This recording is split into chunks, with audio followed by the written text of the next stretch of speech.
Hey, Elisa, are you there?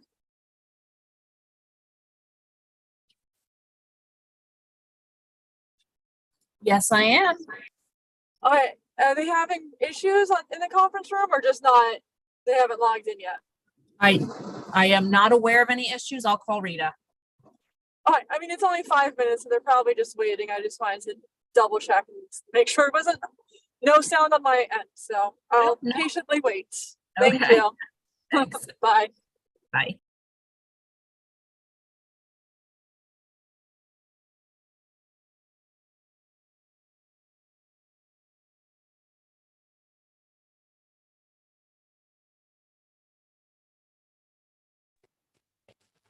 Hi, Elisa. Are we there?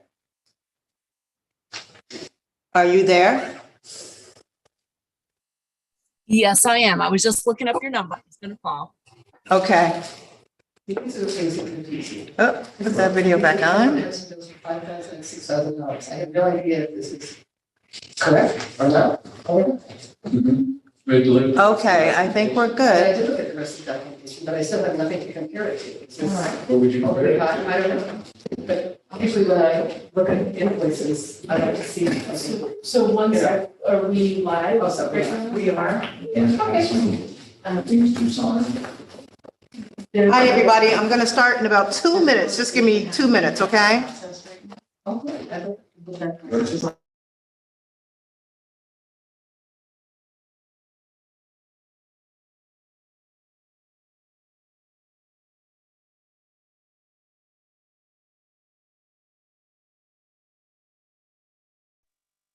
Okay, and we're back.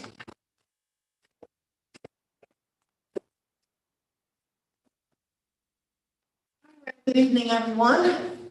Can you all that's on virtually, can you hear me? Yes. Okay, good. Good. We can hear you. Okay, great. All right, so we're going to get started. My name is Rita Worthington, Chair of Laws and Rules. Also have in attendance tonight the Laws and Rules Committee, Alderwoman Patsy, Alderman Scott Childress, Frankel, and Alderwoman Muhammad here, and Court Counsel, Barbara Graves Polar is here. Everybody have their agenda in front of them. And it's 6:36. So we're calling the meeting. And on our agenda, who do we have joining us? I see the sheriff is here. The Sheriff's in town. police chief is here. And KB, I'm sorry, I don't know. Kyle Burnett. Yeah, Kyle Barnett. I'm the president of the Ulster County Magistrates. Oh, okay, welcome. Thank you. Hi, Sheriff. All right, so let's get started. The first item on and did I see Andrea, our president counsel, is also joining us? Yes. Okay. Yes. Hi, everyone. Okay, sorry about that, Andrea, for skipping you over you. All right, so the first item on our agenda is the proposed changes to arraignment procedures. And Sure, I just have a couple of quick words. It's really Kyle Barnett who is here to talk about these proposed changes. My understanding is that they are an effort to move us in the direction towards greater efficiency in these processes. But I'll let Kyle give a quick overview. You have the draft resolution in your materials. okay, Seth, you're on. All right. Thank you very much. Thank you all for your time this evening. And I also appreciate the chief being on and the sheriff as well. So as I mentioned, I'm the president of the Ulster County Magistrates Association. I'm also the judge in the town of Esopus. And for the past couple of years, I'll just give you a little bit of a history. The Ulster County Magistrates, which is an organization made up of the various towns and villages and city judges throughout the county, decided that it was in our interest to move towards what's called the central arraignment part. A few years back, the state legislature passed a law authorizing central arraignments to take place. And in large part, the reason for that is because, as some of you may know, a few years ago, a ruling came down by the Court of Appeals that requires folks who are arrested off hours and being arraigned to have the presence of counsel. So right now, the way the law stands is you're really not supposed to arraign somebody without them having an attorney present. So what the Ulster County Public Defender's Office did was they tried to get a couple of the attorneys to sign up that would be willing to do what's called off-hour arraignments. Now, historically, what would happen is if someone got arrested between the, after the close of business and before the courts open again in the morning, whatever jurisdiction that person was arrested in, that law enforcement officer would call up that judge. They'd have that judge's phone number, wake them up at 2, 3 o'clock in the morning, whatever the time may be. Somehow it always seems to be around 2 o'clock in the morning, and ask them to come out to do an arraignment. Historically, that's been something that there's no statutory requirement that local courts make themselves available for that, but it's been sort of a courtesy as in the past, because a lot of local police departments, really didn't have the capacity to be able to hold someone over, until the morning and wait for a judge.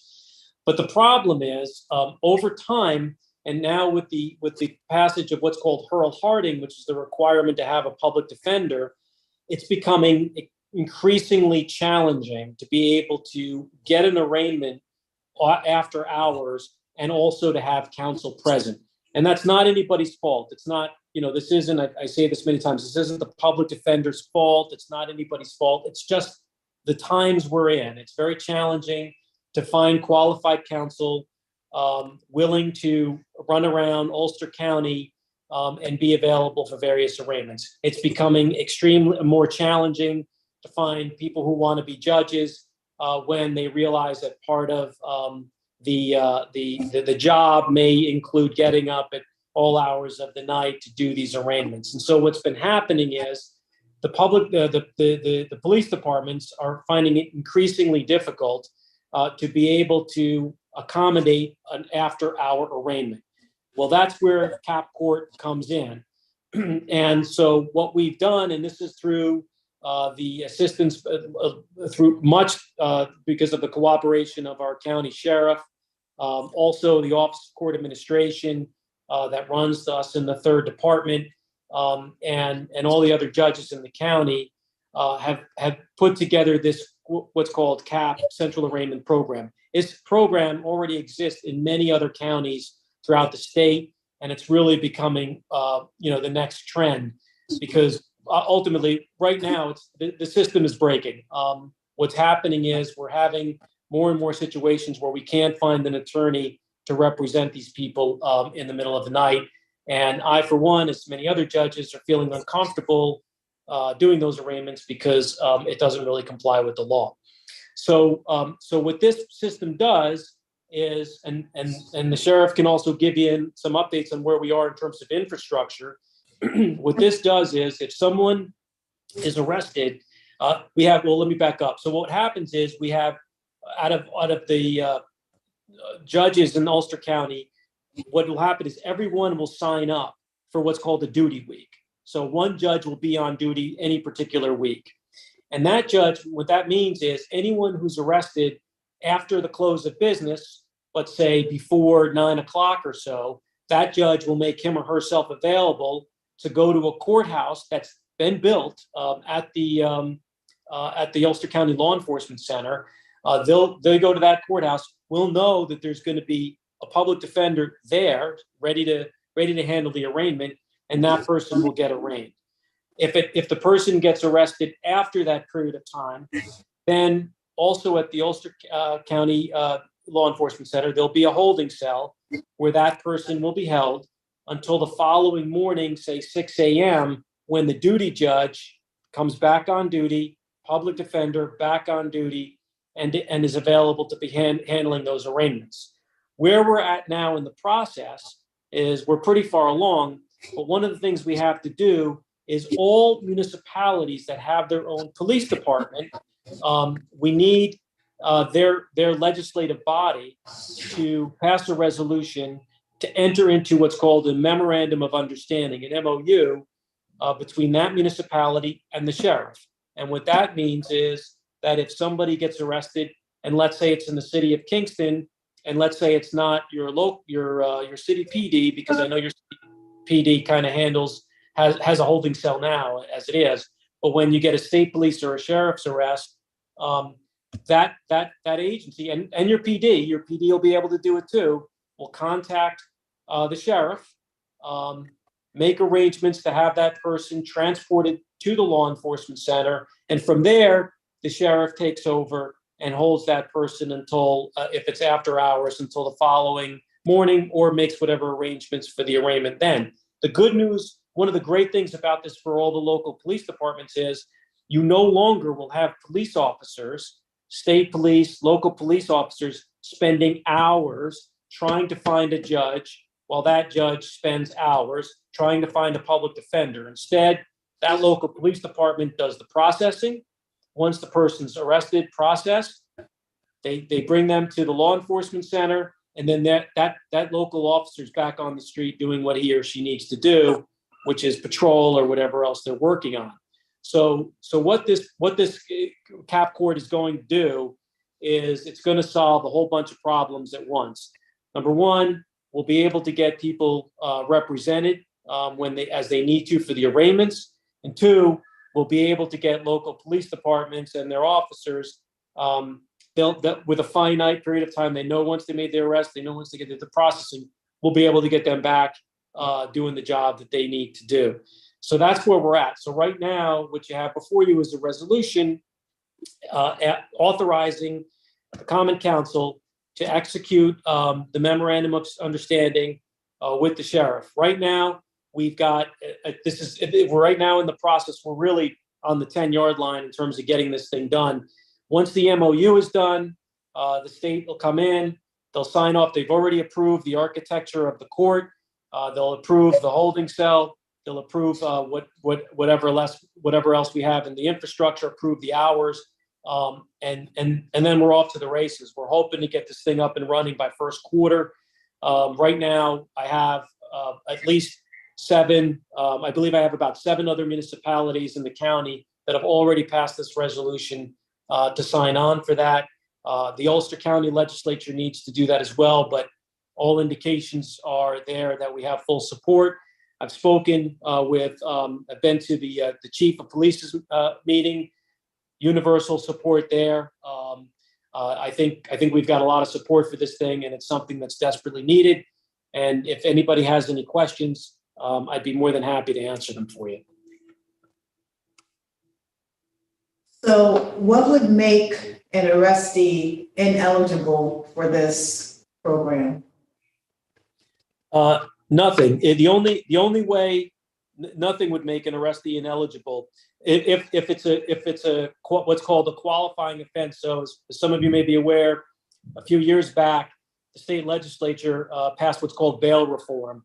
And I don't think I'm speaking out of turn. They messed that up something fierce. So then the following year, they passed patches to fix it. And then the following year after that, they passed even more patches to try to fix it. Suffice to say, as a result, there are certain offenses, certain crimes for which people commit that are what's called qualifying offenses. If they don't fall within those qualifying offenses, then that arrestee will still get an appearance ticket unless an order of protection is needed. That arrestee will get an appearance ticket after hours. There won't be any need for an arraignment. They'll just get a ticket telling them when they have to go back to court. Okay, thank you. Absolutely. Anyone have any questions? Yeah, I do. Is there an argument against what you're proposing? I'm just, examining my brain. I haven't found out for good reason not to do it. But you don't want to do it and then find out that there's an oops there. Are there any possible oopses in this? No. In fact, there's several many other counties who have done or using this program, and honestly, and we've done due diligence, we've been looking at this for the past couple of years. I honestly have not heard of a single downside compared to the alternative at this point in time. So I'm sure there's going to be some kinks that we're going to work out once this thing gets going, just like any other thing that's new. But comparatively speaking, right now, I having canvassed other counties that do this, we really haven't gotten any negative feedback. Thank you. Okay, Sheriff, I see your hand, but let me just ask a question. You may be able to answer it because it is directed at you. So then, obviously, you're on board with this. So the jail, the capacity, you're able to handle this at the law enforcement center, or is this going to require you having more COs or more officers to handle this? So good evening, Madam Chair and members of the committee, and thank you for having me here this evening. So this was put in the budget last year. This is part of the Criminal Justice Reform Task Force and Executive Order 203 in forming law enforcement and the criminal justice system in Ulster County. So we budgeted for one full-time deputy, one full-time corrections officer, and one full-time security guard to handle what's needed for the cap court. Remember, we're only talking 3 hours in the morning, 3 hours in the evening. And that's up to the judge or what those hours, the judges in their schedule, what those hours are going to be. On a side note, if they come out, they're being paid by the court, the state, the Office of Court Administration. So when they come out and what they'll do is they'll call in to the sheriff's office and say, do I have any arraignments available? Do I have to come in for arraignments? And if they do, then they come in and they get paid. We also budgeted about $30,000 for the judges to bring their own clerks in to do the paperwork. So the other part that was budgeted was approximately $3,000 for cab service. The law enforcement agency is responsible to do the paperwork and bring them to the sheriff's office. Once they're dropped off, they're the responsibility of the sheriff's office. Once they're arraigned, they get released, we have to get them back to where they need to go. So we budgeted $3,000 for cab service to get folks back to where they have to go.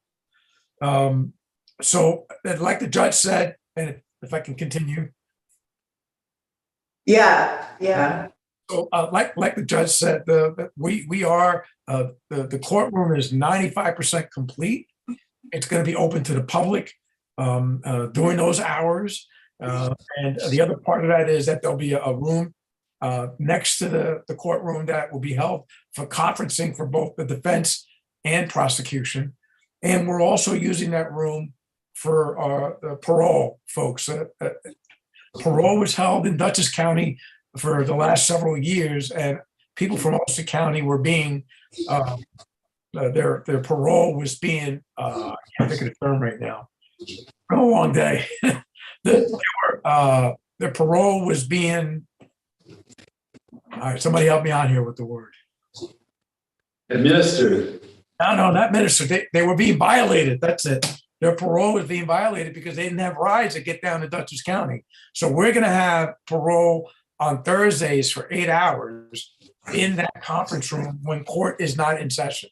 We're also going to use that courtroom for training for both probation, parole, law enforcement, judges, and public defenders, as well as prosecutors. So it's going to have a lot of roles, and I do encourage, if you have time, that you come and take a look at it for yourself. Thank you. Thank you. The only other thing I'll add there, Madam Chair, is as the sheriff was saying, two other huge benefits to this program. It deals with orders of protection. So right now, the way it works is if you're actually managed to get the arraignment off hours and the judge fills out the order of protection, the problem is those orders of protection really don't get into the system until the following business day. Whereas now, what'll happen is if the arraignment takes place within those windows, there's a court clerk that's going to be there. Those orders of protection will now be able to be entered into the system immediately.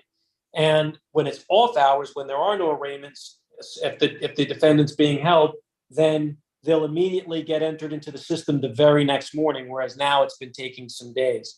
The other thing is, right now, I mean, sometimes when you get a public defender, the most that public defender is willing to do is appear by phone, which again, quite frankly, I'm not happy with. I don't believe it's in compliance with Hurl Harding, which is the case that says they have to be there. And I don't know how an attorney can effectively represent somebody over the phone who's being arrested. I don't know how they read the papers. And certainly it doesn't allow for that defendant to have a private conversation with the public defender who's supposed to be handling the arraignment. So the nice thing about this facility is there's that separate room. The defendant will have an opportunity to speak with their attorney privately, and that attorney will be in a much better position to be able to explain things to the defendant under this new program. Right. Yes, ma'am. I just have a question, and please forgive my ignorance, but how does this affect, how, if at all, does this affect Kingston a bit differently? My understanding is that we're the only jurisdiction that has full-time judges, which is different, right, from the other municipalities in Ulster that all have part-time judges or justices. This is actually, that's a good question. And this is actually a bit critical for Kingston, probably even more so than some of the other towns. And again, when I talk here, I'm not, this isn't a criticism. This isn't, it is the way it is. But the city of Kingston judges typically are not available after hours. And if it's a non-Kingston PD arrest, like it's state police, then what ends up happening is right now that law enforcement officer is it ends up going outside jurisdiction to try to find judges. And there are fewer judges who feel it's their prerogative, it's their obligation to get up in the middle of the night to do an arraignment for another judge who's just, for whatever reason, decides that that's not something they want to do. So this is extremely critical for the city of Kingston, because right now I know that when there are arrests that are not Kingston PD in the city, those poor troopers, and I'm sure the sheriff can speak to this as well, deputies have a dog of a time trying to find the judge that'll come out and do those arraignments. And that means those law enforcement officers are wasting a lot of time. So it's very important for, I think, as much for the city as it is almost any other municipality. I hope that answers your question. I also like to add that the regular city court hours do not change. No regular court date changes. The judges still have their regular dates. This is simply for after hours or holiday weekend. This is 7 days a week. I have a second question about the cab. Who pays for that? Ulster County, taxpayers. Sounds good. There's just wasn't clear from the individual. So this would be, and you may have said this already, so this would be a duty judge that's assigned to whatever, right? And also the officers would be assigned as well. Correct. There no longer would be any mystery as to who's on duty. What happens is the Ulster County magistrates, we're putting together a roster. Judges sign up. There is a stipend, which is an incentive for the judge to sign up. But then everyone signs up. Everyone takes a week. That's your week. And there's no mystery as to who's going to be there. Same thing with court clerk. Court clerk, roster, signs up. We know we're going to have a court clerk. Public defender signs up. We know we've got a public defender. So this will alleviate a lot of the shopping around that's going on now. Okay, Sounds great. all right. So the sheriff, Chief Cincy, anybody else have anything else to say?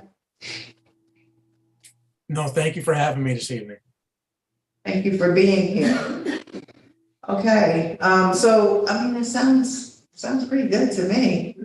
Yeah. So Great, I that's guess I was awesome. gonna say, so what you want us to do is to, I'm assuming that the mayor would sign this agreement, the MOU? That's correct. The mayor would sign it on behalf of the city, and that's what we're asking. Okay, so a resolution to approve the mayor enter into an agreement with law enforcement. I think it's authorizing the mayor to execute the MOU. Okay. Okay. Yeah, resolution authorizing the year Mm-hmm. in memorandum of understanding. Okay, so I don't have a, oh, here. Well, I have that. I don't have a report. We have a committee report before me. But while I get that, so the resolution on the table then is to authorize the mayor to execute the MOU that's before us. I will second it. Okay. No, I'll You first. first did. What person? I didn't see anyone first. I mumbled something. All right, and Rennie second, and so, all in favor? All right. Discussion? I'm just moving to get a committee report. I think they're in here, I hope they're in here. Based on what you've said, this seems like a real improvement to the current situation. So, that looks good. And there are none in there. There might be some in the other room. Okay, The so. committee, Rita, the committee Yes. reports are in the blank committee reports are in the majority leader room, if you need any. Did you hear? Thank you. All right, All right, so we just have to formalize it by writing it on our committee report, but I think it's moved and I don't see, any problem with this. So, Judge, thank you very much. Sheriff, thank you guys for putting this together. Yes. Thank you. Thank you for getting us on the agenda. And thanks to everyone for being a part of this. We really appreciate it. Yeah. Thank you as well. Thank you Thank for the you. work you do. Thank you very much. Thanks so much. Good night now. Good night. All right, so while we're waiting on a committee report, why don't we move to item number 2, which is council rule amendment letter to adjourn. Now, I don't know if Elisa wants to talk to us about this. I understand there's been maybe a slight change with what we're going to do with this. Rita, we did take that off, so it's off the website. I just don't think it made it off Off the agenda? So, Okay. yeah, so during my caucus update, Elisa and I spoke today and have a kind of informal plan for the next couple of months, and then we'll kind of see how that's working and come back with something at the beginning of the year. So once we get that figured out, I'll do that at my caucus update. All right, great. Thank you. So I'm scratching that off the agenda. Okay. All right, and then we're going to move to old business. And first item is the sale of Jarvis Street. And so this passed out of committee, and you all are aware of this, right? So all we're doing is authorizing that the street can be sold, not specifically to the person that requested, but that it can be sold, right? Andrea, did you want to say anything else about it? Nope, that's it. That was very clear. I think it'll come back to us again after the administration negotiates a potential sale. But for now, it's just authorizing the concept of selling it for our charter. Okay. Okay. And is that, since we already talked about this, is that a committee report tonight? No. Yes, it is, because it needs to be voted on to the council, so there does need to be a committee report. Okay. Thank you. I don't have access. I'm not able to pull up the specific section in the charter. I don't know, Barbara, if you know that off the top of your head, or if you could pull it up. It's like 355, 63 maybe. Give me a second. It's the provision that. And that could help with forming the language. Andrew needs to stop drinking. Yeah. Andrea, you sound like you're underwater. Was it right at 355? I am. I'm swimming right now. No, I am not.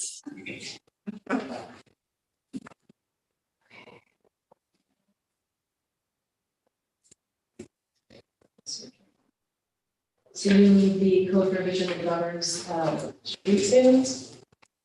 Yeah, Yeah, so we should be, I believe it's section 35563 is right before negotiating a sale.